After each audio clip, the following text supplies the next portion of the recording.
Using all the energy she has left, Melanie is trying to dig her way out of the ground to try to escape from a Wendigo. Unfortunately, the creature grabs her legs and pulls her back, so she kicks it in the face to get it off her and keeps on digging. Eventually she manages to come out, only to be found by the psycho. She begs for her life, saying she can't die again, but the psycho still kills her with a pickaxe. A year later, Melanie's sister Clover and her friends are driving to the area where Melanie disappeared, hoping to find some clues. The last message they got from her is a video she recorded in front of a gas station in which she explained she couldn't stay home after her mother died.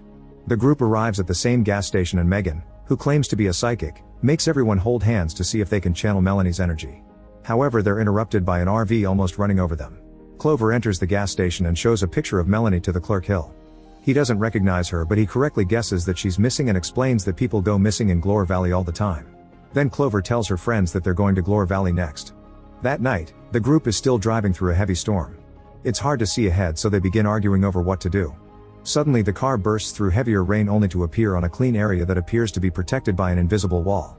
The group watches in shock as the storm appears to be in the distance. Nobody has signal on their phones and there's a creepy cross on the ground near a huge house. Clover puts her hand on the border between both areas to feel the rain. Suddenly she notices a figure on the road and thinks it's her sister, so she goes after it.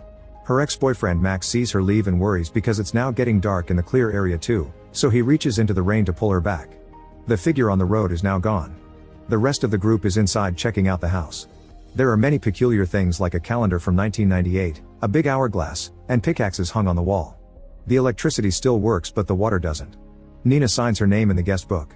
She looks at the other pages and discovers that many people including Melanie signed their names multiple times, but each time the handwriting got worse. Then Nina's boyfriend Abe finds a board with tons of flyers.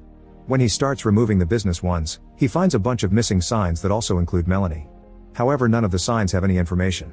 When Clover comes inside, she sees that the guest book is titled Glore Valley and thinks that this confirms the figure she saw was her sister. Nina notices that the hourglass has been turned over, but everyone says it wasn't them. At that moment they hear a noise, so they look out the window and discover that their car is missing.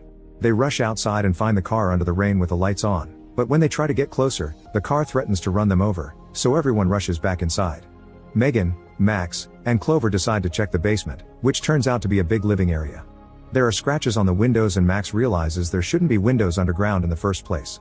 They find a phone and a radio, but neither of them work. Upstairs, Abe hears a noise and goes to investigate. Suddenly a light goes out and Nina calls Abe's name, but he doesn't answer. She goes looking for him, and when she turns on the light, she's horrified to discover that the slasher has cut Abe in half. Nina screams and the others hear it, so Max volunteers to check on her.